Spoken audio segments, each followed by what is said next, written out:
So, modern life tends to leave people with sore lower backs. I sort of put it down to spend a lot of time seated and then coming into the gym and trying to train hard. If you're someone who suffers from a persistently sore or tight lower back, I suggest you try this routine. Okay, so I'm going to talk you through it first and then I'll do a sort of live real-time demo. Right, the first movement is called a rotation from the hips. So I'm going to get you to lie back on your back, knees bent. We're going to put our arms out like a T and lie our head back. We're going to pin your ankles and feet together and you're going to pin your knees together. And from there, we're going to gently drop our knees off side to side.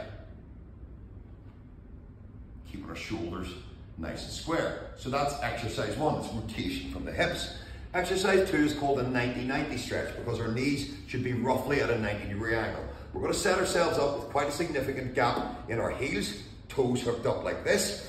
If we don't have a big enough gap, when we drop our knees off side to side, our knees and ankles are going to get in the way of each other. So set ourselves up with a nice wide setup, hands behind you.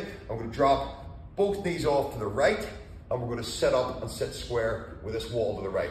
Then I'm going to bring this hand back, rotate back round, drop both knees to the left and sit up square with this wall. And we're going to drop the knees off 10 times each side. So this is screwing the femur, so your thigh bone, this is screwing the femur in the hip socket. Getting a little bit of internal and external rotation, which can help loosen up the hips. So that's your 90-90 stretch. We're going to do that 10 times each side. Then once you've done that, we're going to sit with our legs out straight.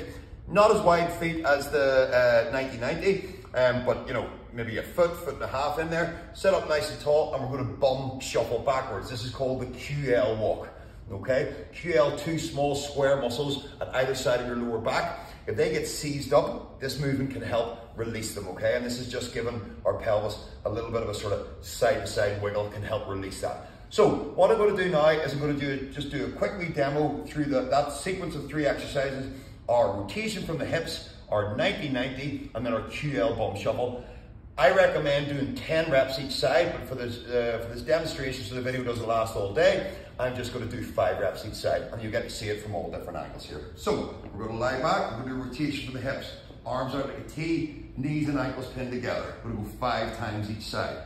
Just nice, smooth tempo.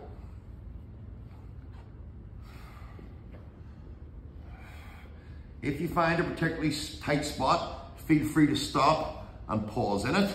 Also notice as I'm dropping my knees off the left, my right foot's coming right off the ground. I prefer that than this, leaving your foot on the ground, right? So that's about 5 times each side. Then we're going to sit up. We're going to get a wee bit of a gap in the feet. We're going to drop our knees off side to side. And just keep this flowing in a wee sequence.